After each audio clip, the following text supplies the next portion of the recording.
What up, nerds? Jerod here, bringing you a remaster during these dog days of August. This episode was originally recorded back in February of 2023 when Changelog Friends was just a twinkle in our eye. In fact, this episode was the proof of concept for the format, so we are bringing it to the Friends feed as a remaster and for the first time ever in video form on YouTube.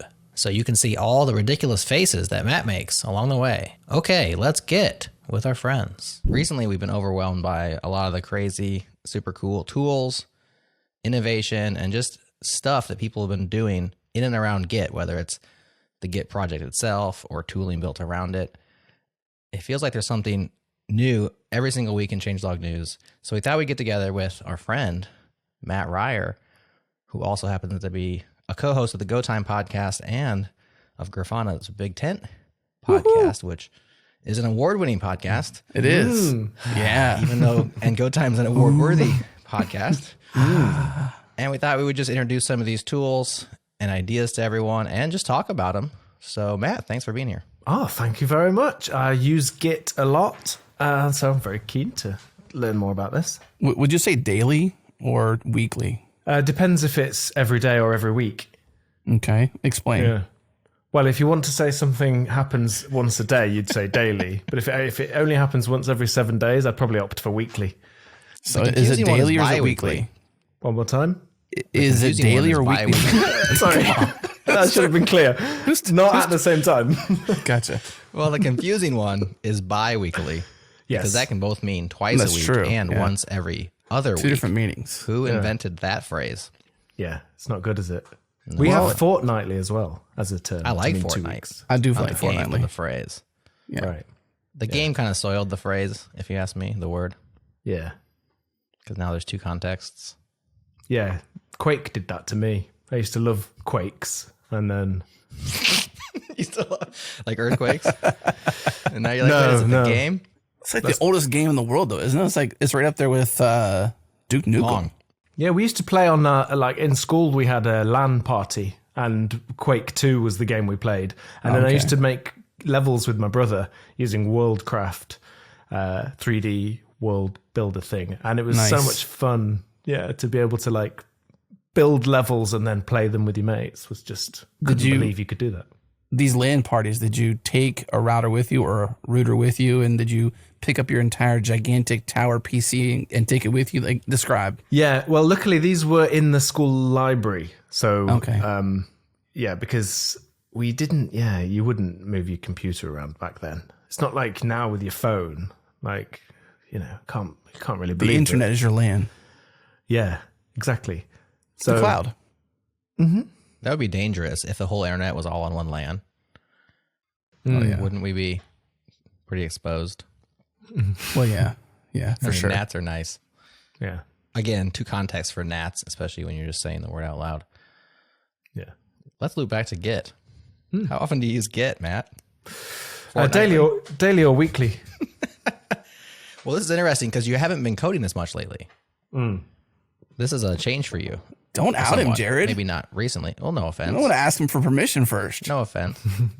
Is that private information that you're more of a leader now? Well, I'm hoping to get one day promoted back to being an IC so I can do work again. Yeah, so I don't use Git. But honestly, I kind of like Git was always really complicated to me. And I was like, there's so much you can do, and it's really quite complicated. So I try to always just use the absolute minimum that I could get away with it. And so that's why I quite liked Git Flow, that used to give you like that a workflow where you could, give you a reason to create a branch. You do your work, then you merge it back in, and so I always would err on the side of keeping it as simple as possible because there's so much you can do with Git. And so we're going to talk through some of these tools. And as we go, one of the things that's interesting to me, obviously, not do you use these tools because, unlikely, because there's so many things and you like to keep it simple. But having looked at it, seen what it does, thought about it a little bit, like, are these things that you, me, Adam, might adopt, might try, or is it just a cool kind of triviality that's neat to look at and then move on? So let's dive into it a little bit. Let's look at the first one, which it's got that visual aid. It's called Git-Heat-Map. And this immediately reminded me of like Daisy Disk or these tools where they search your hard disk and they show you where the big files are, and they kind of put a map out of wherever the big files are, where most of your storage is across the span of your disk. Only this is doing it on your Git repo. Is it still file size that it's representing? It's based on diff activity. So it's using, like, it's showing you kind of like, what do you call it? Lines of code that are churn a lot, or like the hot files. So it's based on the history, and you can also do it to limit to certain users and stuff in the history. So the example that is out there in the image as provided is on CPython, which is a project that has a long history of commits, and it's highlighting the files that Guido van Rossum changed the most. And so it shows you a layout of that, and like, bright red is obviously the hottest, which is configure, and then the doc folder, and then test and lib. So some of these things are kind of, I don't know, they're the ones that you would guess, but I wonder if there's actually insights that you'd find, like, holy cow, this particular file, which I found over time in certain repos, there's like certain files that are the really active ones, and lots of people touching that file. And there's other ones that, actually config is kind of surprising to me, but maybe inside Python it's different than what I'm thinking of. So you've got two dimensions here, though. You've got the size of the box, and you've also got the color of how red it is. So do we know what they are? What's the size mean? And versus the color's obviously the most changed, I guess. So, but what makes something bigger or smaller? Or is it also just the same thing? It might be by the look of it. Well, it says you can choose the hue that you want the chart to use for highlighting. Highlighting what is probably like the size of the diff, maybe the activity. Maybe this is something you can actually fine tune what it actually is representing. I find tools like this are like, exactly, how do you use them? What makes them insightful? Like, is it an individual using it? Is it a engineering manager sort of looking at, to sort of get, because they're less in the code. Maybe you can speak to this, Matt, because you're less in the code lately. You're less in the details, and so maybe you use something like this as a way to sort of like grok the bigger picture, or maybe this is great for a presentation to, the Linux kernel, for example, and you're at LinuxConf. I don't even know if that's a real thing or not, but like some sort of conference focused on Linux, like how fast is Linux moving, what is changing within the Linux kernel, who's doing it, etc. Yeah, I can't imagine the amount of stress that goes on trying to do the presentations at LinuxConf, though. Like trying to just connect to the projectors with Linux machines. No thanks. But yeah, it's an absolute shame. Well, you have to use the non-free, packages and whatnot to do that. So that may be against the rules to the conference even. Like, somebody's like a super free software person. They're like, no way, man. I'm not going to use it. I went to FOSDEM recently, and that's obviously open source. And they're kind of allergic to having anything that's not open source focused, of course, there. But it's pretty nice. But one use case I could think for the Git-Heat-Map is to make sure that you have good test coverage on the things that are changing the most. Because in a way, that's where you need more stability, right? Where you're changing the most. So I feel like a kind of mashup of that and test coverage could be very useful to see, are we definitely covering these things that we are editing all the time? Yeah. Maybe. I could also see it when you're coming to a new project that's existed for a long time, and you're just trying to familiarize yourself with the project, who's working on what, and which files they're working on the most. So I did look up the way that this thing works. And so it's a two-step process. So it basically scans through the entire Git history using Git log. And it takes that history and compiles a few database tables, which tracks files, commits, the author, and then the relationships between those things. And then the second step is taking that database, querying it to create the tree map. And the query is based on both the size of the file and then the total number of changes to the file. So there's your two dimensions. And so the color, I think, is based on how hot it is, meaning how often it changes. And you can limit that to certain authors, like I said. And then the size of it in the actual tree map is how big the file is or the folder structure is. I think I would only use it in that context as I would, if I'm like new to a team and I have a repo, maybe it has years in history I want to quickly familiarize myself with it. Running the test is a good first start. And then maybe just throwing this thing in there, depending on how long it takes to operate. You can get a tree map real quick. I know I've also done like clock, CLOC, count the lines of code. And that will spit out kind of a report on a project of how many lines of code there are in each kind of programming language, like how much HTML there is, how much CSS, how much is Python. And that also helps you familiarize yourself pretty quickly. Other than that, it just looks cool, and so it's probably fun to build. So on that then, how do you feel about like the fact that it looks cool? Is that a good enough reason for you to have it in? Because to be honest, like although it's maybe even if it was just an aesthetic thing, I feel like sometimes that's okay. Like it's like, no, this is nice to look. It's nice to have. We think it's cool. I don't know, we kind of like it. We feel good about it. Is that a good enough reason, Jerod? Or you're like, no, give me facts. It was good enough for me. I mean, I put it on Changelog News. I'm like, this thing's cool. Yeah. Sometimes it's just like, surely this person, by the way, written by Jonathan Forsyth. So shout out to Jonathan. Well done, Jonathan. He's probably just, scratched his own itch. He probably thought this doesn't exist. It would be cool. I always do enjoy popping open Daisy Disk or Clean My Mac X or whatever and seeing that layout of my system's hard drive and like where the big files are. Yeah. And so it's like, well, can I take that idea and apply it to Git? It's cool. Yeah, it's definitely cool. I also like doing that with Daisy Disk. In fact, I found lots of big audio files, which were, when we record these podcasts, we record our own audio locally. So I have lots of audio files of just my side of the conversation. Unfortunately, they also somehow make it into my iTunes. And so sometimes when I'm shuffling music, like I might be in the bath and I've got music on, and then it's playing music, and then it comes to one of these tracks, and it's just my side of a conversation, and I just have you to. You could have a greatest hits album with that. Mat Ryer's greatest hits, right? Just talks to himself because there's this interesting phenomenon now. I don't know if you guys have been out on the streets at all, but when you're out on the streets, people just talk into the air. And when they do it now, you can no longer assume that they have some sort of a mental disorder or a problem. Right. Because a lot of times they actually have the tiniest little ear pod in. That's right. Or something. And they're not just being insane. They're actually just having a conversation on the phone or something. And it's really strange.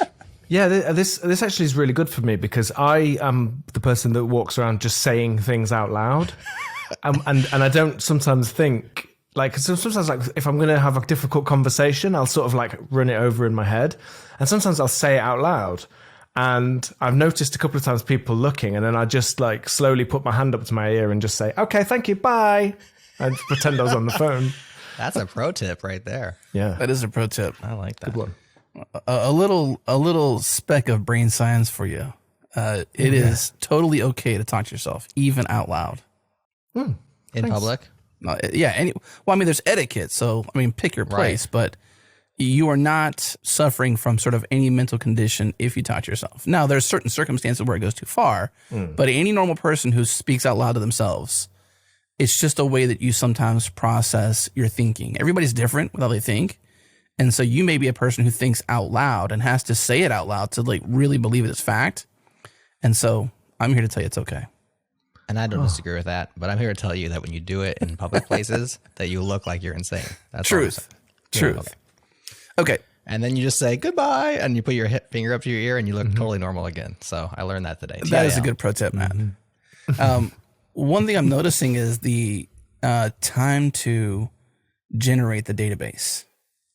Linux is one of the repositories. CPython was one of the repositories used, and the commits on these repos are tremendous. More than 1 million on Linux, a little over 100,000 on CPython, and the time to generate the git log size. And one of the things that Jonathan mentions is wanted features, which I think is pretty cool. Is like obviously faster database generations in there, submodule tracking, remembering filters, other things. I think this is it's one of those things you're like, should this be in Git?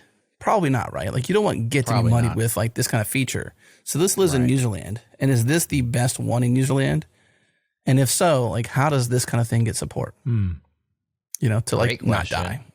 Yeah, I think it's the only one I've ever seen. I'm not saying it's the only one in userland. I think with typical open source. Don't you just have to like inspire people to collaborate with you? Like it has to be interesting or good enough to get that grassroots support of like, yeah, submodule tracking would be amazing. I tried this. My project has submodules and it completely ignores them, but a lot of the stuff is in there. So I would love to have that. How can I help out? I think that, I mean, that there's really no other way that these kind of projects, which really are kind of like scratching an itch, there's no business around this. Like this is a small scoped thing that can really get support unless you inspire other people to just want more from it and then they help out. Yeah, but look at Daisy Disk. I mean, that's, I think, a paid app, or it has at least paid features, doesn't it? So if there is a real business use case out of something like this, then maybe it does have a potential future. But I kind of love that it's play. It's like we play a lot, and then sometimes there's opportunities that come out of that play. And this is the thing a lot of software teams forget about, I think. They get very serious and everything's sort of, and you forget that actually... you've got to be able to be creative and just try things and do things because you want to, or you just think it's cool. Just thinking something's cool is a great reason. If someone on one of my teams comes and says, I've got this idea, I don't know where it fits or anything, I just think it's cool. That's really compelling for me, especially because they're so motivated to actually do it. Right. It's harder than the other way around. You going to them and saying, you know what would be cool? And then you telling them. And they're like, okay, I'll do it because Matt wants me to. But less likely, that's cool, granddad. They just think I'm their granddad.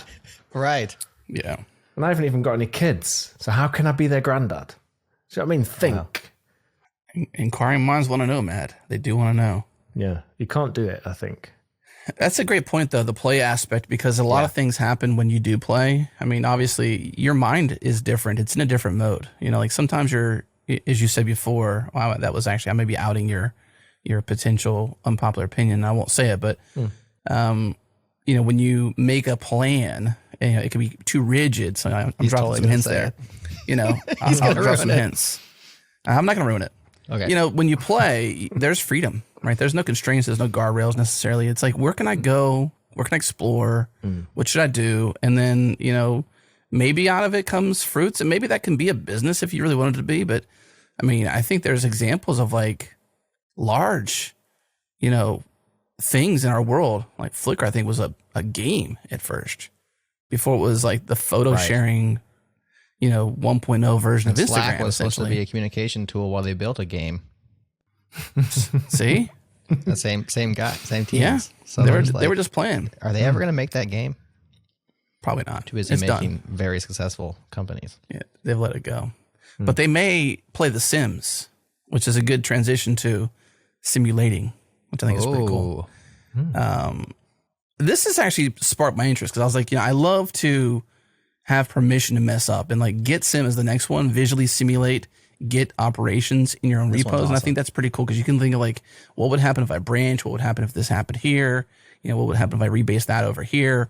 And it's like you can sort of like have this fictitious world, this potential future, and just erase it. But isn't that kind of what Git does anyways? But this gives it to you visually. That's the difference.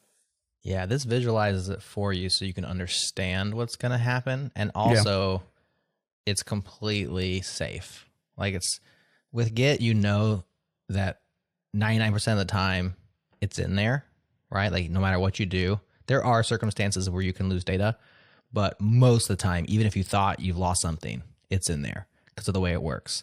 But you have to find out how to get it back. Right. And that's like a huge time sink, right? And can be very anxiety and dangerous. And it's like running a production. Yeah. But with this, not only does it visualize it for you, which is super cool, but it also never does it, right? So it's kind of like a dry run in that way.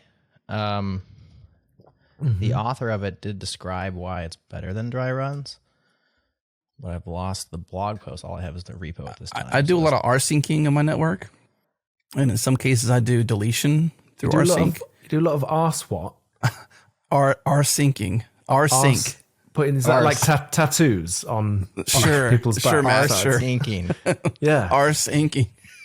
Nice. Touche. Is this a hobby, or are you trying to get a new gig going? None of the above. None of the above. Can you do me let's go right? to the flag I'm going to mention here. Okay, so with when you rsync, it's like, well, especially if you're going to delete, you're moving data to or fro from a place, and it's like, well, I can use -n and just kind of see what it might do, and it will go and do that whole thing. You know, it will, and that's my favorite thing. Like, especially with that kind of like dangerous tool, you need sort of a simulation zone so that you can like simulate. Yeah. So this is interesting. Like, could you have this tool but for real as well? What like? Well, once you do the tool, then you do it for real. Or you mean Well, you I guess visualize it as it goes? Is your question, Matt, simulate it, like the results, and just say, okay, do it button? Yeah, I guess. Is that what you're saying? Yeah, Okay. yeah. It's like commit. It's like, yeah, that looks good. Yeah.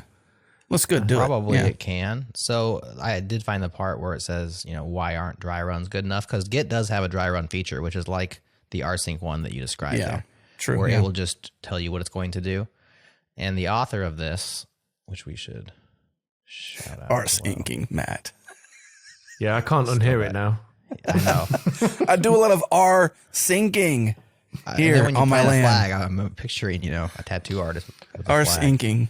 Yeah. So this tool by Jacob Stopak from the Initial Commit team, which is a team that does Git things, and he writes that there's a dry run flag in Git, which is -n also, so maybe that's a standard or at least an idiom.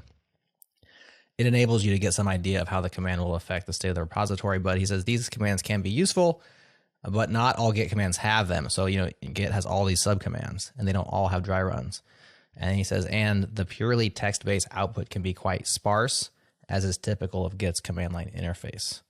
Moreover, many people out there are visual learners and could benefit greatly from a visual approach to simulating the impact of a Git command before running it. So imagine this tool, Git-Sim, as if it's a dry run that has complete coverage of the subcommands and visualizes it for you.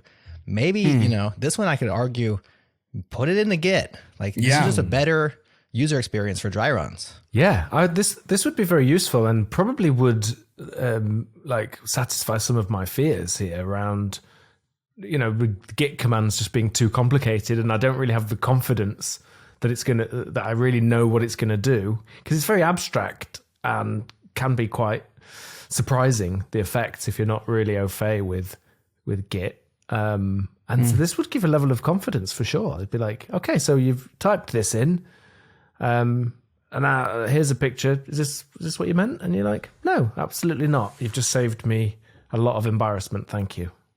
Yeah. Or the other way around. The -- animate is a pretty cool flag too. Like, it animates what's going to happen, like a presentation. Yeah. That's pretty cool. It looks good too. They have GIFs on the... I don't know, they might not be GIFs actually, but they have video animations on there. I just don't want to get letters of people saying, that's not a GIF. He doesn't know what a GIF... You pronounced it right. Good point. So points for that. Thanks, Jerod. Seems to be a .mp4, just to be clear, Matt. Thank you. We have to be a bit pedantic, because I do get letters when I say sometimes I'll say something like Which just ones? being silly. Oh, it's lots of them in different orders depending on what they want to write. Okay. I mean, Yeah. It's weird. Daily, or would you say you get those daily or weekly? Yeah, I would. I would say that. Yeah. I wouldn't say moreover. Someone said moreover earlier. I don't think Well, I've ever said. I was reading verbatim from a blog post, so you can take that up with Jacob Stopak. I'll let him know. Jason, just come here, Jason. Jacob.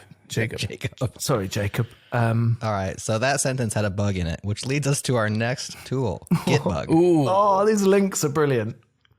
This is professional. Links.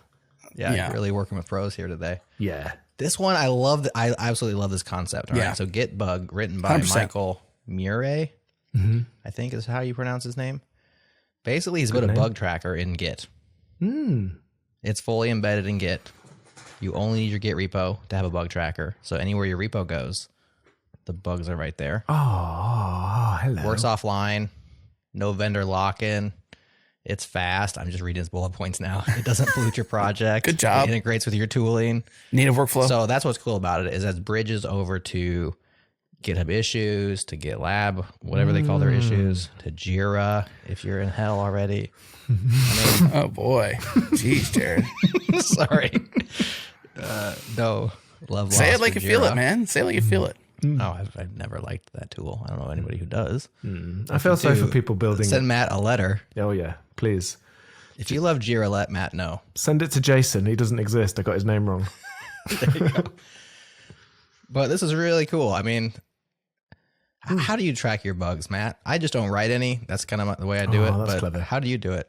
In Git, in GitHub as issues, but actually having it in Git, and I assume there's like, it's a text file or something, or some data file where they store this. And what's quite nice about this, I guess, is with a commit, you can also fix the bug, and then that all gets pushed at the same time. And because it's in because it's in Git, it's always correct. So if you go back and check out an old branch, you'll see the bugs that exist for that old, previous commit. You'll see the bugs that existed at that time. So I think that's really clever. Yeah, it's super cool. The way this is built out, it like models Git's way of working. So it works like Git works. It's just inside of your Git repo. It has a CLI, so you interact with it from your CLI, both adding bugs, reading bugs, etc. Yeah. And then it also has a little web UI built in that you can launch and just run locally, which kind of gives it a GitHub style issues list with filters and open and closed. And I don't know. I'm pretty impressed by this tool, actually. I think Michael did a really good job with it. What about tracking in production, though? How does that happen? Like, where does it get the reports? Oh, error tracking?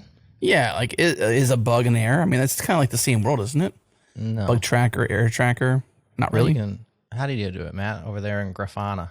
Well, I was going to say, like, if there's an error or a bug or whatever, you just open it and I guess commit it, right? It exists at that point in the code base. Well, think about our error tracker Adam in Sentry. Right. There's a ton of errors in there. And some of them turn into bugs that we open on GitHub issues. But if every error turned into a bug, then we'd have my no bugs command would be way off. Like there's so many errors and thousands of errors can represent the same code deficiency as well. Well, one important thing that you do though with that is like you track commits to deploys to errors and I guess to bugs. And I think I'm just wondering if you had that full circle there, that comprehensive look, because it seems it could be one-sided unless it gets that sort of like other source of truth, right? Mm. I'm not following. Say it again in different words. Make it mean a different thing as well if you can. At Grafana, we have error budgets actually. So this is a concept that if anyone's not familiar with it, you really should be because it's so good. It's basically like we're allowed to have a certain amount of errors. And I've worked at a place before where we had a sort of non-technical, that's the politest way I could say it, is a non-technical CTO. Is an idiot, essentially. And he said, no, there shouldn't be any errors. Like, why are there errors? Why are there bugs? You shouldn't have any bugs and no errors, right? Genuinely, that was his position. And Neither of either. Okay. Yeah. And like, okay, sure. It's almost like you don't really know what you're talking about, frankly, if that's your position. And so in the real world, errors happen all the time, and you're allowed a certain level, a certain budget that you can spend. And that means you can be creative and flexible and do things and make mistakes. So you have the flexibility to within the SLOs. Thresholds. Yeah, exactly. You're allowed to take some risks. Because if you really don't want anything to ever break ever, you have to do a lot more work, and you can be a lot more free if you're allowed for there to be some errors, as long as you jump on it and fix them when they happen. And so error budgets. How are those measured? Is it like errors per lines, or is it errors per week, or how does that play out? Yeah, it'll be like failed like HTTP requests, depending on what it is. So if it's like a certain number of those could fail before. I see. Before you consider you've got a problem. A threshold, sure. Yeah. That is a cool idea. I think the same And applies it's for just realistic incidents. too, right? Like it just accounts for reality and lets you move forward while still maintaining and not letting it get out of hand, which is what you're trying to really fight against. Is like all of a Are sudden, you saying GIT get out of hand or GET get out of hand? that's open to interpretation. Okay. Well, that's the thing. Not in my accent, it's not, because they're very different when I pronounce those two words. And I think, I think the GIT, that project, is a play on words in a US accent. I think it's like get, but it's like, isn't it? No. Is it not? No, it's Git. It's Git. What do you mean? No, it's because Linus wanted to make the joke on the term that it's a tool for Gits. Like, isn't Git kind of a pejorative over there? Is that what it was? He pretty much said that it was supposed to be. I can pull up the quote. Oh. I thought it was like in a Texan accent. It was just like someone saying get. You want to hear something funny? Yeah, I'm your accent. I'm a transplant Texan. Okay, I wasn't born here. Mm-hmm. Now I knew a guy. Okay, I still know the guy, but I knew a guy. He was describing the parade going through downtown, and he was telling me that it was going Dan-tan. Okay, That's cool. and I'm serious with you. Okay, this is when I first moved here, so I had an excuse, and I was like, "What are you talking about? What is Dan-tan?" He's like, "Dan." He kept saying it. He got louder. Dan-tan. Dan-tan. I'm like, can you please explain in different words? And he finally says, downtown. Oh, basically like British. I'm like, you can say finally it. you can say downtown. Seriously, man, like Dan-tan for like 3 minutes here. And I'm asking you, what are you talking about? Well, that's Okay, I amazing. have the final word here, and this is hilarious because it shows how small of a world it is. I Googled it. Technically, DuckDuckGo'd it, if that's a thing. You duck went. I went there. Yeah. You And I went found how Git got its name. And this article, this historical article, is written by none other than Linus. Jacob Stopak What? from Initial Commit. Yes, he wrote this. Jason is back. He's done all this history here, and he says, okay, when Linus Torvalds made his initial commit of Git, April 7th, 2005, he supplied this message. Initial revision of quote, Git, the information manager from hell. That's the subject. And then he provides the deeper cut in the content. Yeah, what do you call it? The body. The body of the commit message? Yeah. Sure. It says Git, the stupid content tracker. Git can mean anything, depending on your mood. 1, random 3-letter combination that is pronounceable and not actually used by any common Unix command. The fact that it is a mispronunciation of get may or may not be relevant. Hello. It may not be relevant, Matt. But it may be. 2, stupid, contemptible, and despicable. Simple. Take your pick from the dictionary of slang. Amazing. 3, global information tracker. So it could be an acronym. You're in a good mood, and it actually works for you. Angels sing, and a light suddenly fills the room. And the 4th one. Oh, I can't actually say the 4th one. We'll have to bleep it out like crazy. Beep. You have to look that one up, friends. He says, this is a stupid but extremely fast directory content manager. It doesn't do a whole lot, but what it does do is track directory contents efficiently. So there you have it. From the horse's mouth. The slang get may or may not be relevant. Wow. Okay, good. Yeah. Thank you. So thanks for that, Jason. I wonder what Dan Tan would think of that. Dan-tan. Hey, Dan, have you seen this? You're going to love it. For example. That's pretty good. I don't want to My insult other friend, I'll give you one more. Other friend, I like you just admit you've only got 2. That's my other friend. Yeah. My other friend. Yeah. Wow. He also had an experience on his first entry upon Texas. He came from Montana. Okay. Now, Montana's, Montana, as you may know. Is it? Now, he drove into town, and there was somebody power washing something at the gas station. And when he drove over the power wash, do you know what a power washer is, everybody? Yeah. Just confirming. I feel like Right? I do. Power washer. He's power washing, whatever it might be. And there's a lot of pressure in that line. And this person drives over the power washer's hose. And the guy yells at him. He says, there's 5,000 PSI there, man. It'll blow up. Dan To this Tan said day, this? Yeah, it's done. that's 5,000 PSI in there, man. It'll blow up. That's what he said. Amazing. Like as if you drove over this pressure washer's hose because it had explode. such pressure, it would blow up. Oh, that's a No. public service announcement, if you ask me. Just so you know. No, it did not blow up. Oh. To this day, we laugh at that. Why is that? So the power, you can cut this bit out, but I just want to know just for my own sanity. I'm going to tell you why. Yeah. because that was the first experience. It wasn't like, hey, welcome to Texas. That's 5,000 PSI. It'll blow up.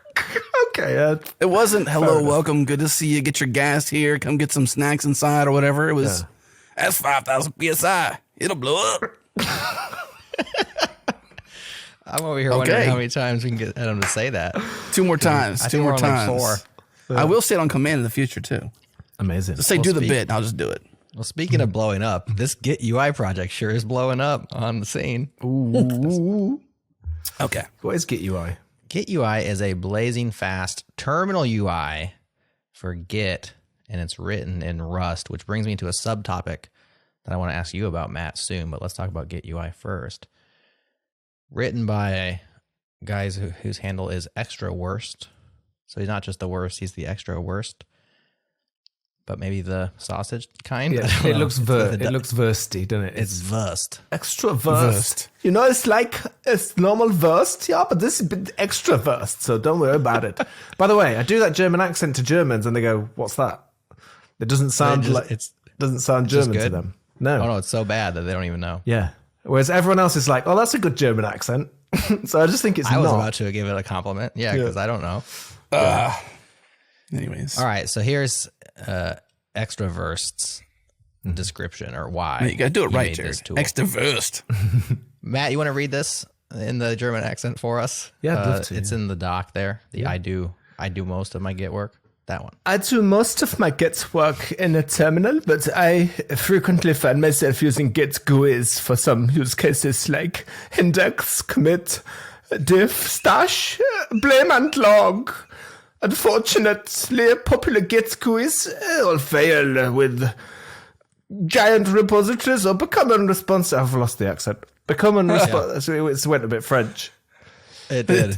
Unfortunately, it also sounds like the way you do it. It sounds very condescending as well, as if the person's like a complete idiot who's saying. Like you're definitely making fun. So we should leave that in, but we should back that out and say this is totally cool, extraverse. We don't think that you're the way Matt's portraying you right now. No, I'm just doing my German accent. Extraverse. Right. Well, you know,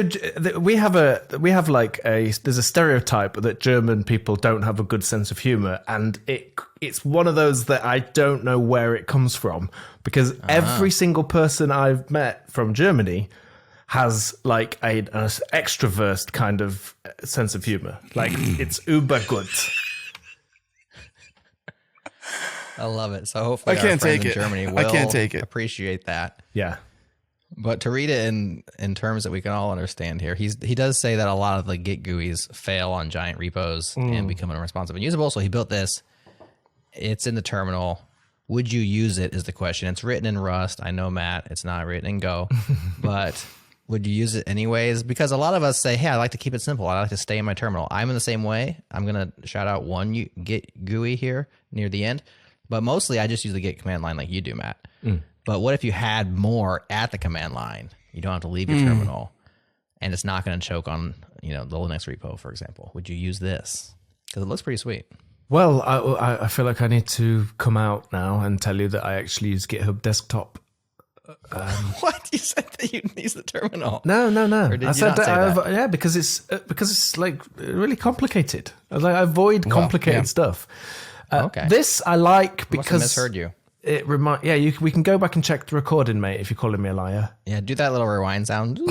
I used to. I'm just hello, now I'm back to doing this accent again. So no, go back further. Go back further. Okay.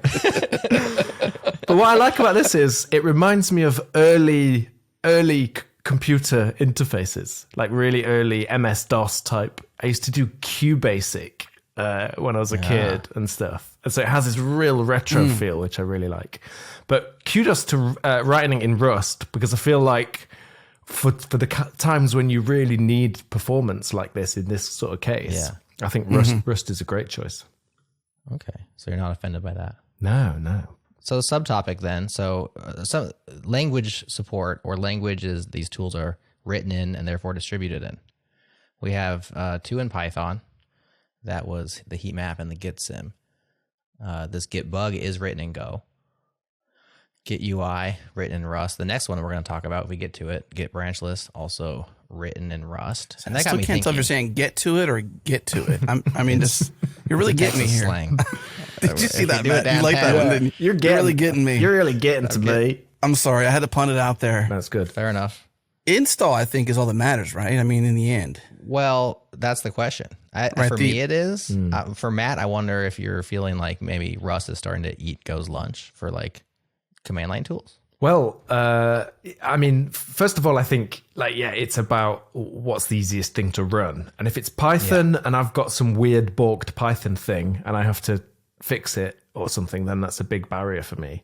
But if Python's your bread and butter, then I feel like that's okay.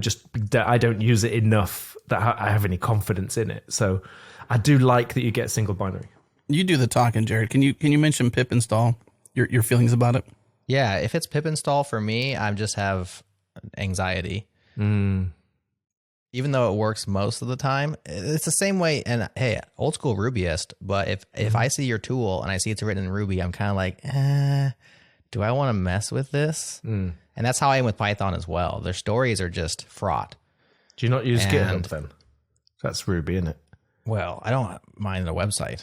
I'm talking about a tool that I'm going to install with dependencies locally. Gotcha. Yeah, I got no problem with Ruby-based things, but if you say gem install this tool, I'm like, you know what? I don't really trust my Ruby environment over the course of years on my Mac, and I'm the same way with Python.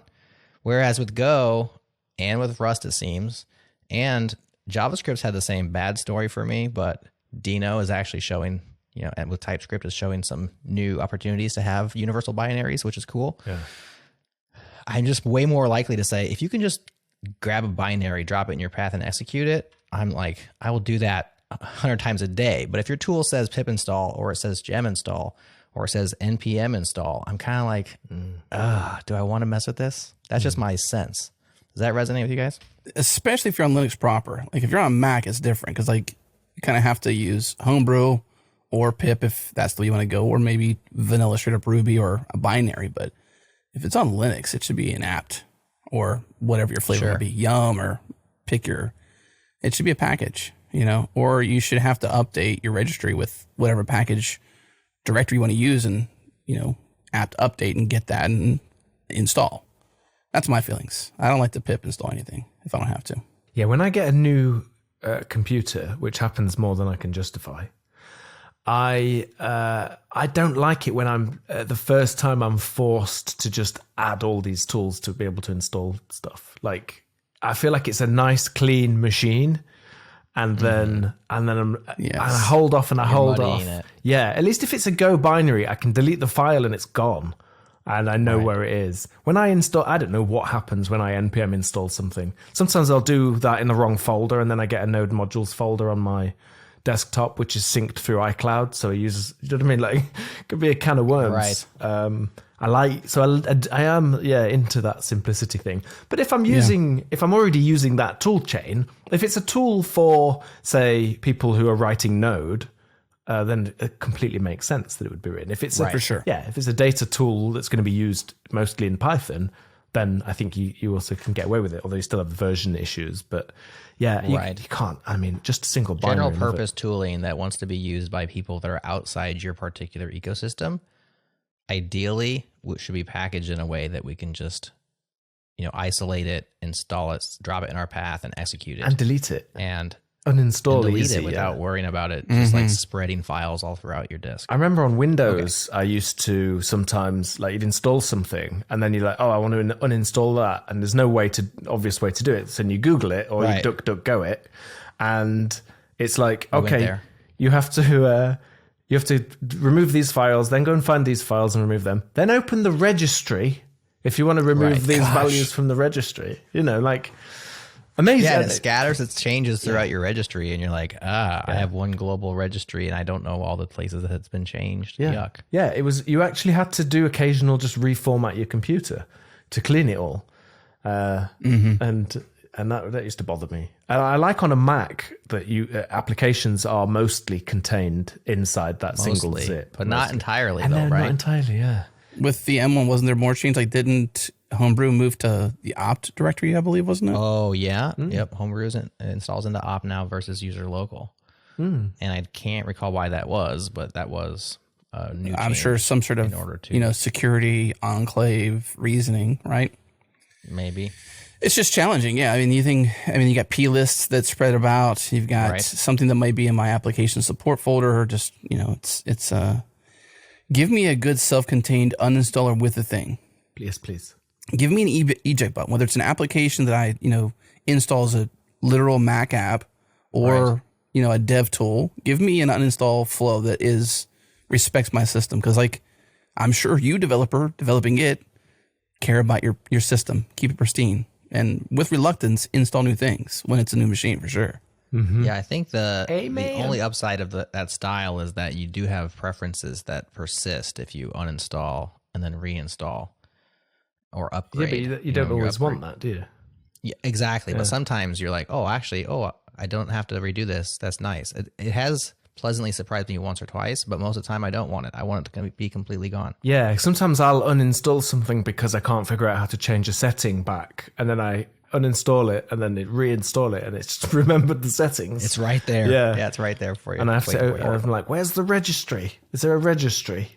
And but I'm on a Mac, so there isn't. Another culprit is installing something to .local in your root directory or your home. Your home, I guess. Yeah. And not removing it or putting it in like a hidden folder. I mean, obviously, I'm going to do a LL or L depending upon what your flavor of LS you use. I mean, if you got an alias or whatnot, which I do because I use OMyZSH. Mm-hmm. I pay attention to these things. Yeah, I don't like to do LL. Just one L. Nobody has time for that. No, you're a busy man. Why two when you can just do one? It's a good question. All right, so quickly, Matt, respond to my second question, which was, as a gopher, as a representative of the Go community, do you feel like Rust is encroaching on your previously standalone domain of like these command line installable tools? Like, there's a lot of new tooling, whereas Go was like the thing for a little while, where it's like, and it's written in Rust. Mm-hmm. Does that?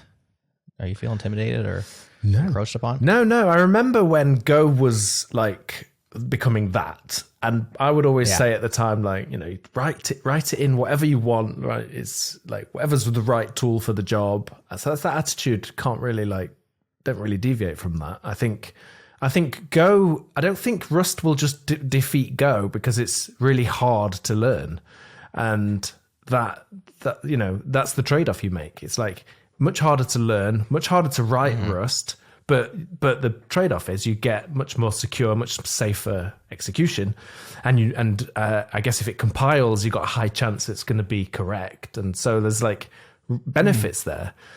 But I think Go's, it's I don't know if it's just like, we'll see how that trends happen. It's definitely there'll be trendy sort of things going around, but I don't know. I think they'll coexist basically forever, these two. Fair enough. I was hoping for a less reasonable and nuanced position, but I can only expect so reasonable. Okay, well, in that case, I could get my guitar and do an anti-Rust song if you like. Okay. Yeah. I do. Okay. Oh, we're in for a treat here. Matt has left his chair. His Mac display is tracking him throughout the room. He's back. Yeah, the Mac. He has a guitar. The Mac display is annoying because it follows you around when you move, and you sometimes. Yeah, talk about surveillance capitalism, huh? Yeah, I try and sometimes move out of frame to pick my nose, and then the blooming camera follows me, and because everybody sees it. What's this song called? Anti-Rust song or what? Yeah, I don't know. I guess. Yeah, I guess so. It's going to be an anti-Rust. What key do you want? Let's call it Rust Away. Rust Away. Oh yeah. Okay. Yeah. I should just do it. We can always cut this, can't we? No. It has to go in.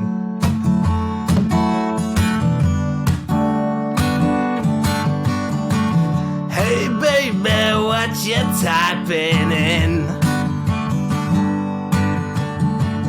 I ain't never seen such crazy things.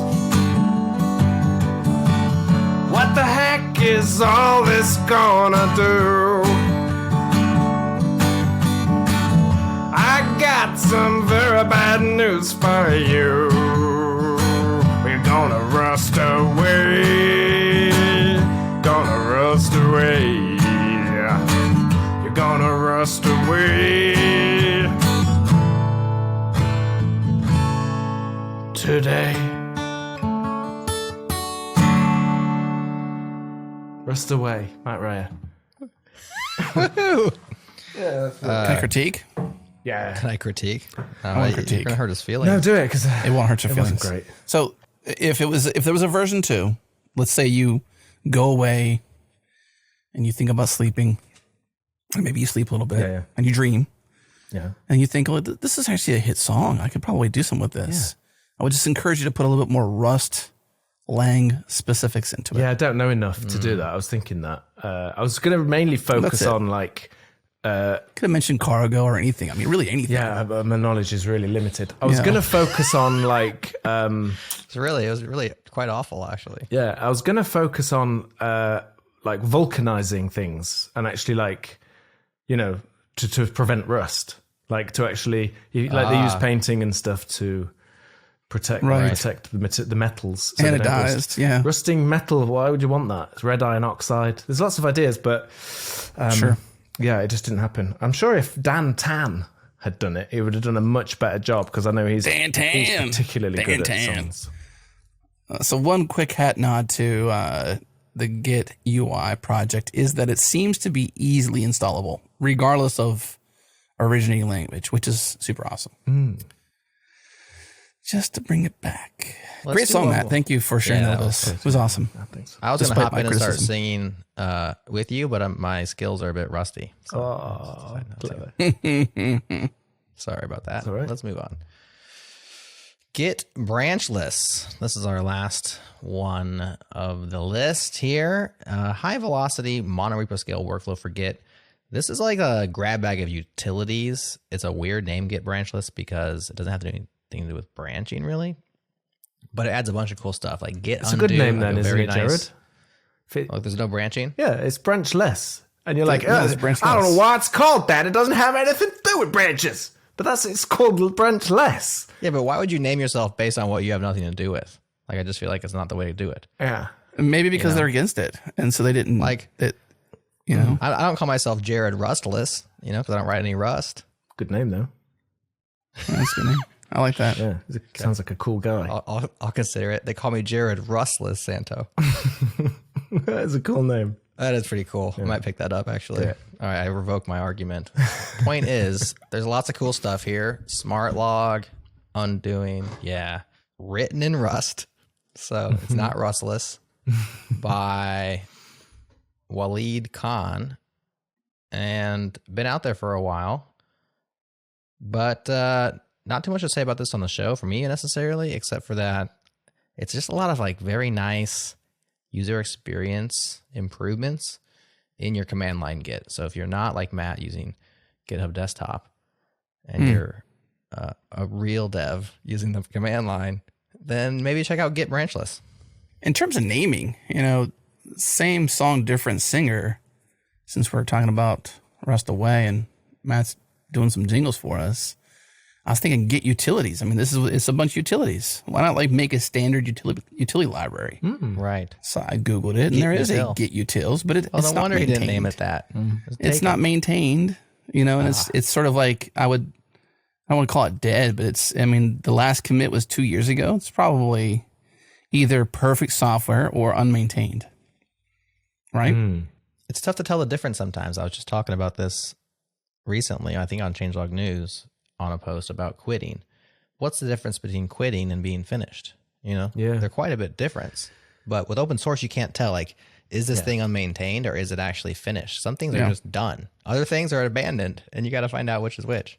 Yeah, this is always the problem that I have, because one of the ways they decide if a project is worth using is they'll look, when was the last release, or like, and it's almost like we're almost to the point where we're just going to do releases regularly for the sake of it, even if nothing changes. And it sort of encourages bloat, encourages feature bloat as well.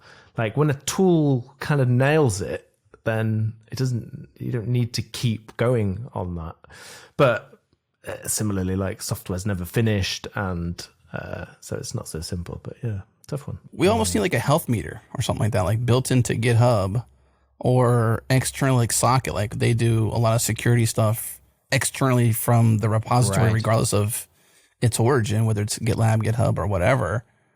We almost need like a health meter, or at least a democratized version of it that's like, okay, this may have had a commit 2 years ago, but it's still Right. it's being used. Like the downloads are still way up, for example, or the this release is getting pulled constantly into like other things. Yeah. There has to be a different metric than just GitHub simply does have that pulse page, which they've kind of hidden that, but the pulse, which is kind of that, but it's kind of like what's been going on this project recently, and you can at least go there and see, well, there's been 17 new issues and no response. Like to me, that's probably abandoned because it's generating issues for people, but not even being responded to. Generally, finished software is at least, I mean, there's still going to be things that come up over time, but kind of less bugs per response. And then there's like, PRs merged recently, and it'll just show you like what's been going on. It's not exactly health though. It's more like recent activity, which can be a proxy for health, but not always. Yeah. Well, I have good news for you, Jerod. Doneorperfect.com is available. So, I mean, we can encourage somebody to build a tool called Done or Perfect. So you got to pick which one it is. Not Dunder Mifflin. Done or Perfect. Dunder Perfect. So I don't understand. I guess you're going to mark your project as done or perfect? Well, it just was, on the whim here. I'm trying to create a, Rust Away song for you, man. Come on, give me a dime.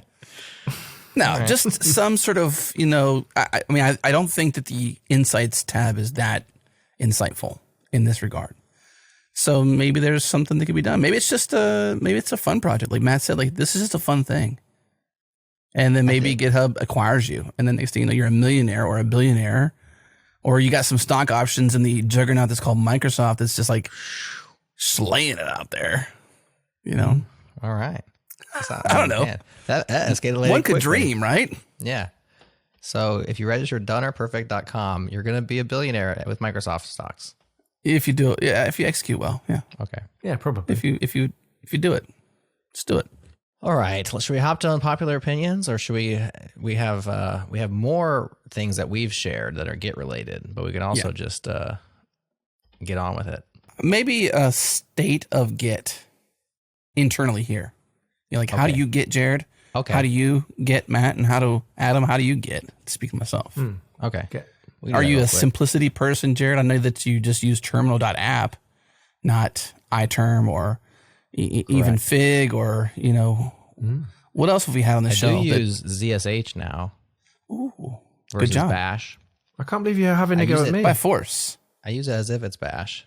Excuse me? I can't believe you were having a go at me for using GitHub Desktop, and you just use the only thing that's already installed when you get your first computer. You mean a terminal? Yeah. Like real developers do? I don't subscribe to that. I do have... I don't actually either. But I do use it, and I do use it almost exclusively. So now I like a Git GUI myself. So I can get graphical. And the one that I prefer is called GitX. And GitX has been a long, long time project that's gone through multiple forks and abandonments and community pickups as Mac OS has changed dramatically over the years. And so there was this Rowan, I think it was Rowan J, had a fork of GitX that they maintained for a while after the original GitX author didn't want to do it anymore. And then that went unmaintained. And I went searching actually for a GUI specifically for a few things. I like to do staging and committing, especially like, what do you call it?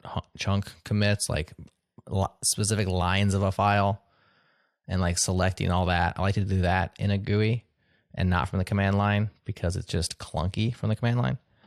That's the main thing I do inside of a GUI. And so GitX was gone for a while. It was just like abandoned. I was super sad. I started looking for a new one. And then it got revitalized in the last year or two by the community. This is like the best side of open source, right? Like people that loved it and wanted to use it picked it back up. And now it's under like the GitX GitHub org even. It's not some user's account. And it's an open source Git GUI for Mac OS that's under active development once again. Mostly maintenance mode, but I'm happy in maintenance mode because it's good perfect GUI. And I don't need any new features, honestly. It does what I like, and I like what it does. And so that's what I use. I use the command line for most things, git log, git status, simple commits like git commit -all with a message, command line, push and pulls, command line, but staging, reviewing, that kind of thing from GitX. So I would highly recommend that for macOS users. And I'll link Let's give a little shout out since you mentioned the fact that this is being maintained. Thank you to, this is not sponsored, but I am a fan, Mac Stadium. In the footer of the README, it says GitX is license. Oh, that's the license. Never mind. The one before the last, not the very, very end of the README, almost to the end of the README. It says this project is supported by Mac Stadium open source developer program, and they give them a free Mac Mini for their CI. So they say thank you to Mac Stadium. So I mean, that's super cool. Like, I think we should do like shout outs, Jerod, to like those that are supporting open source in some way, shape, or form, just like giving services away to enable just no new features, but just stability, right? Just keeping the thing alive. Well, shout out to me then. I donated a M1 MacBook to the Wales project, which is Wales app. You know, you can build desktop apps using JavaScript, and they're great. They feel like native apps. And I wanted to support that project. I don't talk enough about what a sort of open source hero I am, frankly. So really, well, that's what we have here. Yeah. Man. Could you sing yourself a song about yourself? Maybe. Matt is a hero in the open source world. Yeah. That's the chorus. Pretty good. Right. Well, I did write Testify, which is Go's big. That's the testing framework that everyone uses in Go. Well, we had you on the show talking about your stuff. You had Bitbar, your Xbar, right? So you got your open source. But I'm just, because I'm so modest, I'm probably the most modest person in the world. You seem very modest. It's your greatest weakness. And it's a big weakness because, like, I don't know. I do myself a disservice. So this M1 MacBook Pro, it's being used by someone to maintain Wales, I assume? Are they sharing it and mailing it around? I love the idea of that, but no, someone has it and they use it to like a CI. Test. No, they're using it to actually test because you're building desktop apps, and so M1 was very different, and they wanted to there's work to do there. That's true. That's cool. A great point too. I mean, when you do or platform specific development and you don't have the latest rev of Apple Silicon, you need that, and maybe you don't have the cash to shell out or want to because this is just a fun thing to you. Right. You need supporters. And that's cool. Yeah. And of course, you can sponsor a lot of projects now on GitHub. So I recommend that. And I don't think enough companies do that. If you're if you're a company and you use some open source project and you can sponsor it, I feel like you just should. Like that, we should make that more normal. Really, especially if you make money off that project directly or indirectly. Well, again, MacStadium.com, shout out to them. Super cool. So you're a pretty simplistic Git user then, Jerod. I mean, you mainly stay command line only except for visual specifics. Yeah. Yeah. Keep it simple, Keep it simple. You're a simplistic Git. That's what he just said to you. I love that. And I owned it. I do. Clip it. I agree. Well, I paused. Simplistic Git user. Yeah, you did pause, and that's where we'll do the cut. I had to do that. Yep. Just remember that, I had to describe to you guys what Git meant earlier in this show. So I'm not sure which one of us is simplistic, but well, that's just because you DDU better than we do. Yeah. Or DDG. Sorry, DDG. Say what? I thought you'd at least go DDW. I duck went faster than you guys could. All right, Matt, your turn. How do you get? I like to keep it simple. I'm a simple Git. Yeah, I like to, if it's complicated, if it's like, there's a conflict in this file, I'm like, forget it, I'm out. I just put in the letter of resignation. No. I tend to use GitHub Desktop as much as I can, and then I'll go into the command line if I have to, if things aren't working for me. I'm not one of these, like some people, like Jerod a couple of times hinted at being like I'm not a proper dev because I use desktop apps and stuff. I know, Jerod, you're joking, but I still have a song for you. I'm also serious. Yeah. No. I still You have a song for me? Yeah. Uh-oh. Look what I did. Gosh. Look what I did. 2 songs in one show. Is this possible? Don't say that because hopefully the first one gets cut. No, it's not getting cut. What's the title of this song? Keyboard Wizard. Keyboard Wizard. Okay, good. Oh. I feel like Howard Stern. Howard Stern. Pause 1 second. Howard Stern does a great job of having awesome artists on his show to do like renditions of their song and live versions. I feel like Howard Stern right now. Like, what's your song title? Okay, go ahead. All we need is an awesome artist, and then we will. That's true. Well, meanwhile, you've got me. I don't care what you wear, don't care if you swear. It doesn't mean that much to me. You can do what you need, do as you please. You'll hear no argument from me. Except what's your ID? Your ID, please. I wanna know so I can see. Are you a VS Coder like me? Or are you one of those keyboard wizards that you see? Oh, speaking of which, I'm a keyboard wizard. I don't need no mouse. Get that trackpad away from me. I know combinations that'll rock your foundations. I dare you, screen share with me. Screen share with me. Screen share with me. I wanna know so I can see. Are you a keyboard wizard? I don't need no mouse. A trackpad is just a rectangle as far as I'm concerned. 'Cause I'm a keyboard wizard. Woo! That one's a keeper. Yeah, that's a keeper. That one I actually did right. That's a good one. Thank you. But also, very serious point there, which is, let people just use whatever tools they want. Don't make us feel bad because we can't get out of Vim. Just because we can't quit Vim. We shouldn't. Yeah. Well, that leads me to a serious question, though. You're as a VS Code user, have you done any of the because VS Code has a bunch of Git stuff built into it. Mm-hmm. Have you tried any of that stuff? Do you like it? Or are you just like, I'm happy with GitHub Desktop, don't care? Actually, yeah, for the simple, just stashing, committing changes, I'll just use that in the ID because it's right there. Exactly. So Gotcha. And then if it's a little bit more complicated, I'll open GitHub Desktop. And then if I can't do that, I'll phone up one of my smart friends like Jerod and ask him, what do I type in to make this fix, please? Debatable. Yeah. Hostinger Tutorials mentions that GitHub Desktop specifically says if your remote repository is on GitHub, they say, quote, this tool will be the most useful for you. So, I mean, that's a large tribe, right? I mean, a lot of people have software there. But I do agree that at some point you graduate. It's like, well, certain things can be done via the command line. I'm here. Why eject and go somewhere else? Certain things should be done if you're in VS Code. Why not use some of the visual aids inside of VS Code? I do that. Like, I might add a file to a commit that I'm staging up and whatnot and type the message in and along I go. Why go to a full-on GitHub Desktop experience? Well, maybe you're visualizing or you're doing something with issues, or maybe there's a PR going on and it's a bit more complicated and a bit more GitHub specific. It makes sense. Yeah. Yeah, it does. Use whatever tools you like. Use whatever. So for me, thank you for asking. Adam. Very, very simple. Adam, I'm just using Git. Hang on, Adam. Let me ask you. Adam, what's your favorite ever song? Sorry. Favorite ever song? Yeah, if you have to pick.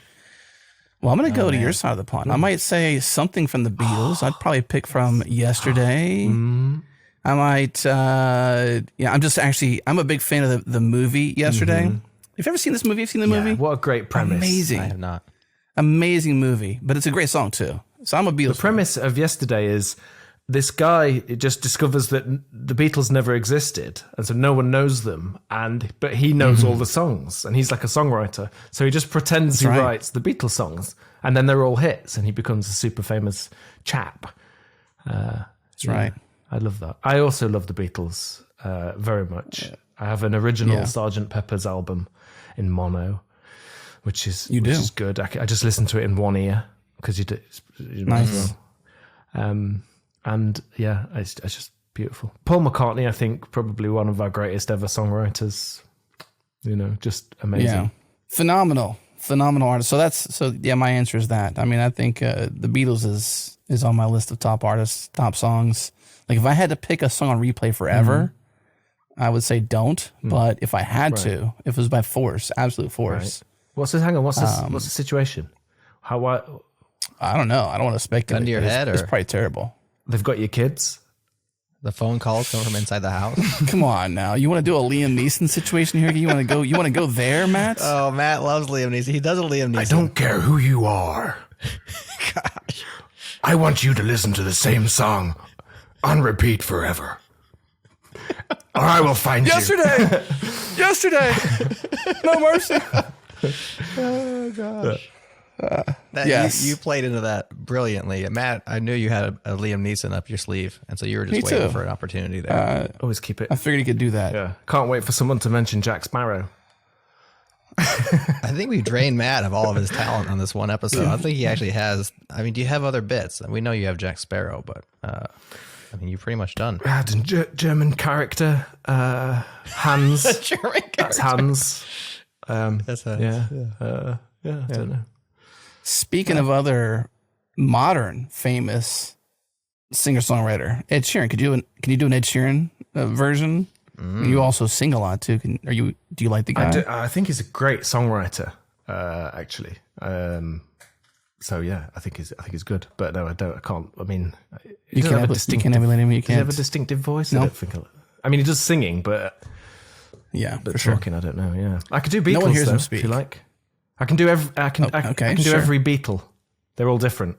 Ringo, you can do Ringo. Of course I can do Ringo, you know. He's very bouncy when he talks, you know. That's Ringo. And it sounds like he doesn't know what he's saying, but he does, you know. And, Paul McCartney's a bit like that too, bounces around. But he's a bit more upbeat and also, it seems to know what he's doing. John Lennon was always very wiry in his voice, when he talks. So it's very different. And then you've got George as my favourite, because George really doesn't sound like he's all there, but he's really good. He wrote about Here Comes the Sun, All right. Did you know that? Pretty good. Oh gosh. Look what you've done, Adam. Opened up this can of worms. You can't put the worms back in the can. Love it. Yeah. Can you actually get cans of worms? Like, can you buy them? Yeah. For fishing or Yeah. something, or just eating? For sure. Well, you can fishing, literally get them, yeah. and you can figuratively get the version that's a simulation, or Right. not really the can of worms. Is it like? You could buy the one for the kid, like the prop. Oh yeah, where the big snake That can flies worms. out when you open it. For sure. and it Yeah. That's pops one out. worm though, innit? I wouldn't say. I'd say that's a can of worm. Well, there's Well, you versions buy more with than many one. worms. It's cans of yeah, worms. it's like attorneys there's- general. It's been a Git fun party. So much Git in this I got house. one pick that I would like to also bring up that I learned about at Oh, yeah, FOSDEM. please do. And this I think is very cool. It's reviewpad.com. And this is like smarter PRs and rules around PRs. So in a lot of my projects, I like to have it such that a PR goes up and then we automatically run all the tests and everything. And only if all those tests pass, and they can be back-end unit tests, they can be integration tests sometimes, they can be front-end tests, end-to-end tests, like whatever it is that gives you the confidence to release to production, you can gate the PR on that so that it doesn't go into main. So your main is never broken, your main branch. Well, that can be sometimes a little bit too strict, and ReviewPad lets you actually create some more nuanced rules around this. So you can say, for example, markdown files, just let them go straight to main. You can say, like, in this case, I want to push to main, but I still want someone to review this at some point. So it's like still in there. It's low risk. So you want to progress, and later someone can check it. You could say things like, for all Go files, you want to make sure the entire test suite runs because it's quick, so it's no big harm. But you can even do things like for new starters, for like different groups of people.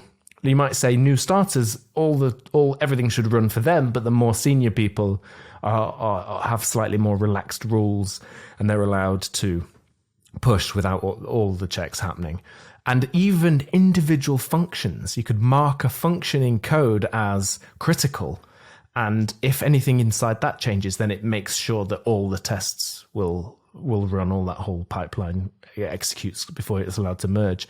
I think this is the next level, the next generation of PRs. This is something that, I mean, I don't know who owns this. This is something that I would expect to have in GitHub at some point. Like, this is really good. I haven't used it yet, but I do intend to.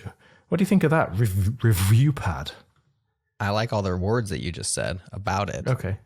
It's brand new to me. It sounds really cool.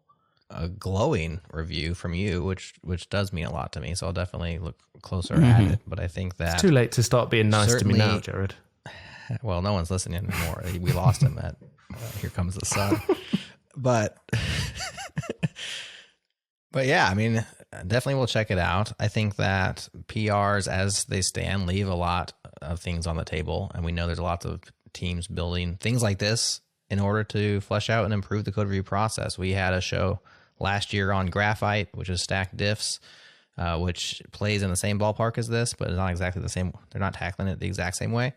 And I know a lot of people are enthusiastic about that. Christopher Hiller, Bone Skull on JS Party, actually gave an unsolicited Graphite shout out in his pro tip time because he's been using that and it has been loving it. So that's another tool that maybe we'll just link to.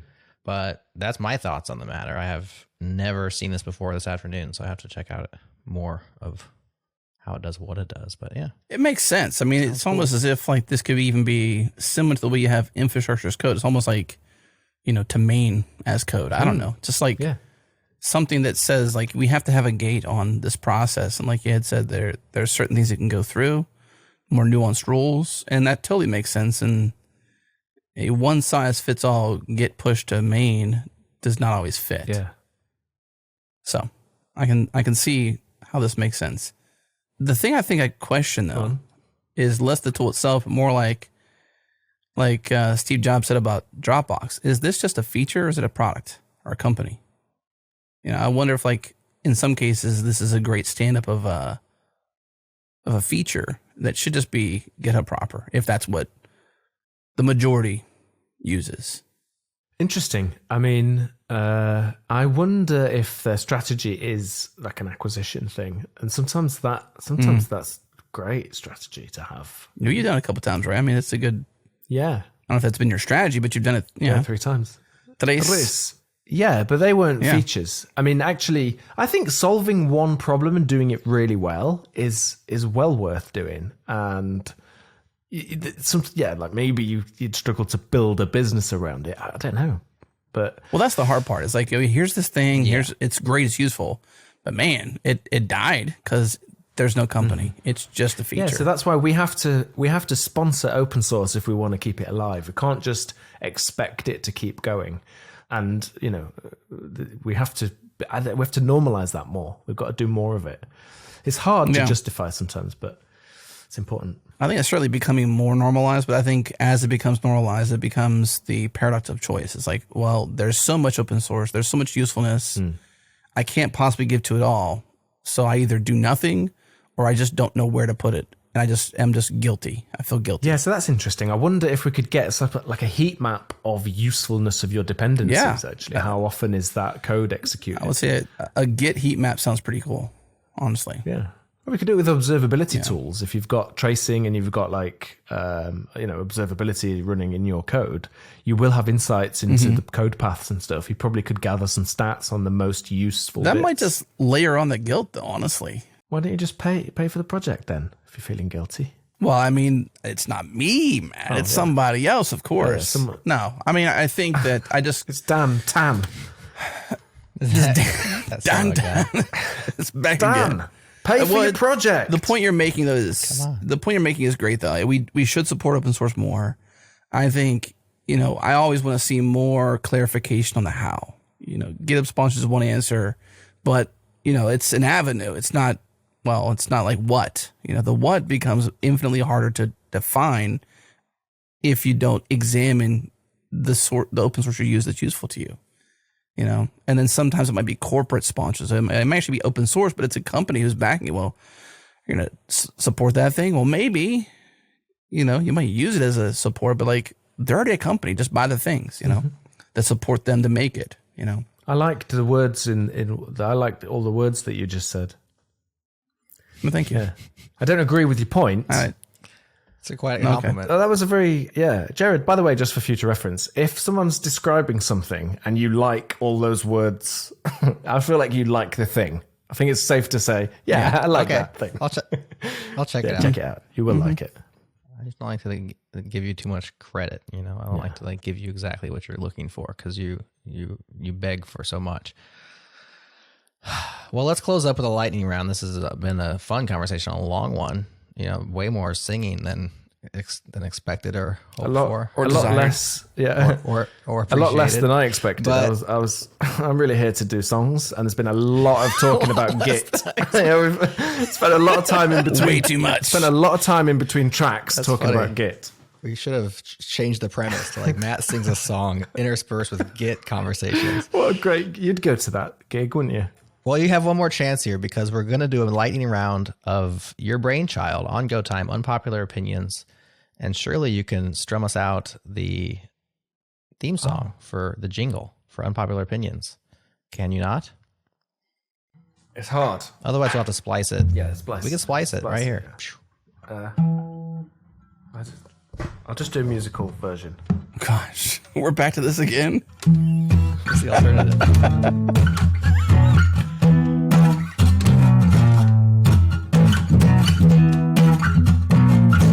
Yeah, splice it in. We'll splice it.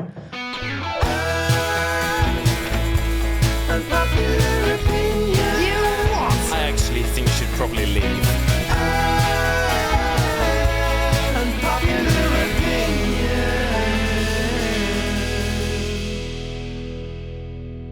So for those who don't listen to Go Time, Unpopular Opinions is a regular segment where people share opinions that they think or hope or expect to be unpopular with a listening audience.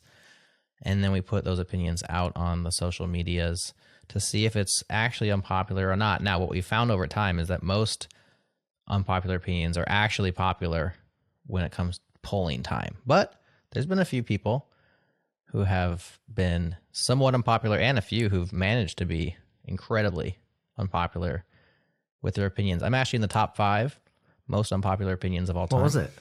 That JS Party's better podcast than Go Time, Feels bad for JS which Party was unpopular, of course, with the Go audience. But we're going to do a lightning round real quick. So, Adam.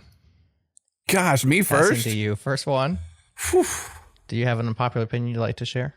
I think my unpopular opinions, I don't have any unpopular opinions. I tried so hard to think about something that is unpopular, and all I can think about is popular things. Like Right. what? Like what? I think if you're struggling to get something done consistently that you want to do, my unpopular opinion is that you should learn to habit stack. It's a superpower. What is... Habit stacking is a superpower. That's right. Tell us more. But that's kind of a popular opinion if you know about habit stacking. Like if you learn the inner secrets of this dark secret, basically. So you have habits, right? Let's say you make coffee. This is my example for me, a really simple example. I make coffee once a day when I'm at work, at least, maybe twice.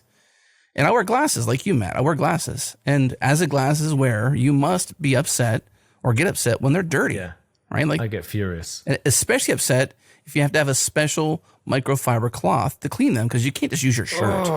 Your glasses will smudge. Yeah, right? I hate dirty glasses. Now that I have a point of empathy, he can understand what I'm saying. So my feeling is like if I'm gonna have dirty glasses all day, that's just upsetting. Can't do that. Well, I will forget. I get busy. I don't have this cloth in my pocket all the time. Well, I'm gonna have a stack. I'm gonna make coffee and leave my cleaning cloth when I have time. There's steps between the coffee making, right? You brew the coffee, you wait for the coffee to brew, you pour it, you drink it. Right. So you stack a habit near another habit that you do consistently, and then you do it. Right. Okay. It's a superpower. Yeah. If you can learn to do that in different ways, let's say more productively, let's say, I don't know, whenever you're running tests and you've got a minute or two and you have 3 emails you can rapid fire off, then you can do them. Stack up a habit of you need to return these emails. Right. But you've got that minute and a half, or maybe you've got a couple Slack messages stacking up, or something that can happen at 3 minutes. Stack a habit of good communication. Could be the habit. Okay. And the way you execute is a few simple emails, maybe a return Slack message, maybe it's a PR review or a one-liner or whatever it might be. Maybe a quick chat with ChatGPT. Who knows? Just I mean, just do something. Yeah. Is this just multitasking, or is this more than multitasking? It sounds like you're just talking about multitasking. Well, I think in that case, no. Well, because in that case, it might be blurred. But in my case, I'm like, I do have a habit. And so I stack certain habits around that thing. So not only am I doing those other things, but now I think, okay, when I make coffee, neurologically, I'm thinking, I got to clean my glasses. Because right here's the thing. I just do it. So it's a habit that forms around other habits. I would think, what about like when you realize they're dirty? Well, the point is you don't always have that cleaning cloth. Yeah. Oh, I got you. Unless you're clean, unless you carry this cleaning cloth with you everywhere, and I just don't. So, like, if I'm deploying my code, I could floss my teeth. Well, I mean, Jerod, pick your habit. I'm just saying, like, if you got issues with flossing, then maybe. Yeah, but I kind of liking this. I wonder if it also works with bad habits, because like I feel like maybe you're a nose picker. Destack. You can destack things. Yeah. Well, no, I don't mean so that you can do bad habits, Jerod. That's mad. Every time you pick your nose, every time you pick your nose, have a cigarette. That would work though, because you do. That's redirection too. That's redirection. So if I understand you correctly, maybe you have a bad habit and you don't want to do it, and so when you think about the bad habit, you do a healthy habit. I like right. The bad habit. Replace it with. Now I'm thinking do a bad habit, like like don't brush my teeth. And while I'm not brushing my teeth, I can also be not wearing deodorant, for example. So it's like cascades, doesn't it? No, that's not. No, you want to do a positive. Second one should be positive. Well, I mean, it would have worked if you canceled it out. Like, let's say you did a bad habit. You're like, well, since I'm bad here, I should be good. Yeah, that's what I was thinking. I was trying to do that. I thought deodorant. Like actually double up on the deodorant or something like that. I'm not. All right. Well, this one was going to be unpopular with me. I think it's a terrible idea. I think habit stacking is the worst. Sounds awful. Let's go to you, Matt. Do you have an unpopular opinion? Yes, I do. I think when we're building software, we very often focus on the wrong things. Like we try. I just think we always we're constantly doing this. We don't focus on what's important. I mean, really, you got to solve a problem for somebody. That's what you've got to do. And we sometimes are so far away from that. We're so abstracted from that because of process or just organization or whatever it is, that we're doing the work kind of in isolation and not in the context of what we're actually, where it ends up. It's in small tools and small projects, that doesn't happen so much. And especially if you're scratching your own itch, then that's a great way for this to not happen. But when you get into bigger orgs, understanding the why you're doing something is so important, and everybody needs to know that. Everyone needs to understand it. It can't just belong to just some people and they decide what everyone else is doing. So I think we often focus on the wrong things, and we're just building the wrong things. And usually, sometimes it's nice to just do a cool project, and I would never want to take that away from anybody.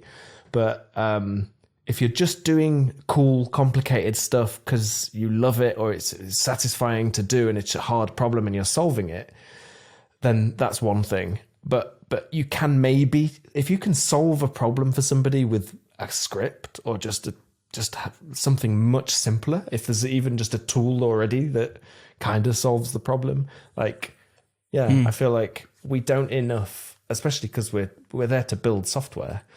We should remember there are other things in our tool belt and try and just focus on solving the problem and do whatever it takes to solve a problem for a person. And try and know who the person is. Try and meet them if you can. If it's not you, try and meet the person. So that's my unpopular opinion. This just sounds like good advice, man. This doesn't sound like unpopular opinions. Like, I agree with everything you say there. Yeah. Who's going to disagree? Well, you agree with how you execute. What you may not agree with is that you said we're doing it all wrong, basically, or something like that. We're focusing on the wrong things. Most people are doing it wrong. Most people. Yeah. I think like 90% of us are building software wrong because we aren't obsessed with that. So it needs a sound bite. Okay, that's a little stronger way of saying it. There's your sound bite. Yeah. Okay. Well, I agree with connection and the meeting the people that you're solving the problem for. That's like key. You should do that for sure. Here's an actual unpopular opinion. Now that we've heard your guys' lame ones, here's a real unpopular opinion. And I know this is going to be unpopular because I've said it before and people haven't liked it. So I'm going to say it again and see if people like it. Automagically, you know the word? Yeah. Automagically. That's a dumb word. We shouldn't use it. I don't like that word at all. To me, it says, I have no idea how this works. Thankfully, nobody else does either. And I'm hoping the fact that nobody knows how it works is good enough to impress everybody. So you ask somebody, how does that work? And they say, well, it's automagical.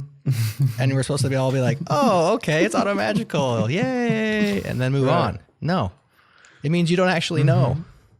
If you knew, you just explain how it worked. Counter. Because when you know how software works, it's not magic. No. It is. But counterpoint, it means you don't have to know how it works. You could just use it. It works. And you don't have to you know what else means that? It's automatic. We already have a word for that. It just works automatically. But okay. It just does it automatically. it does it automatically. Why does it have to be That's magic? Why do we have to I pull don't know about magic that, into Jerod. it? No. Let's push back. Neither a one bit. of you agree with me. I'm telling you, this is an unpopular opinion. Yeah, this could be. Okay. You Message guys don't received. like Got this. it. So automagically describes a process that's too complex, whereas automatically is just there's no complexity in there. The magically with auto makes the thing that you don't know how it works that's too complex. You explain it that way. Automatically doesn't simply describe something that's automagical, that's too complex, and you don't know how it works. I disagree. I disagree. That explanation was not automagical enough. It's just like it's just a spin. It's a bad spin on something that could be explained. Do you believe in magic? What kind of magic? Sleight of hand? Well, do you believe in magic? Are you gonna break into song here? No. I believe in sleight of hand. Like in magic tricks. Yeah. You can't not believe in sleight of hand. Is Well, that's why I don't understand the question. Do I believe in Is there magic? a group out there like the flat earthers that are just like, no, we deny sleight of hand? If anything, they I'm believe not in really magic, don't they? Because they think it's not sleight of hand. They sure. I just don't understand the question then. Well, I was going to break in a song, but you ruined it. But do you, if, Well, I if did you can everybody a somewhat service agree there. that magic exists to some degree, like things happen that are very complex that we don't know how they work. I mean, not literal magic, but like a version of do things I believe happening. in the unexplainable? Absolutely. Okay, so that's a version of magic. Do I believe that there's software that's completely unexplainable? Well, it shouldn't be. Like if you know your systems. What about AI? Maybe it means I don't want to explain it to you. What is the context of this word being used that you like? Engineers say all the love? time. Who says it? They engineers, and we put it They on our do? marketing, like, and then it automagically just works. And you're like, Really? nah, this is marketing lingo. Okay, You're spinning me. And I don't like it. Gotcha. It's a dumb word. I don't like spin. Okay, don't spin me. There was actually a book about spin selling. I grew what up now? in sales, right? Like my origination into professionalism was in sales. And there's a book called Spin Selling. You can tell Look you're it in up. sales because you just said my origination into professionalism.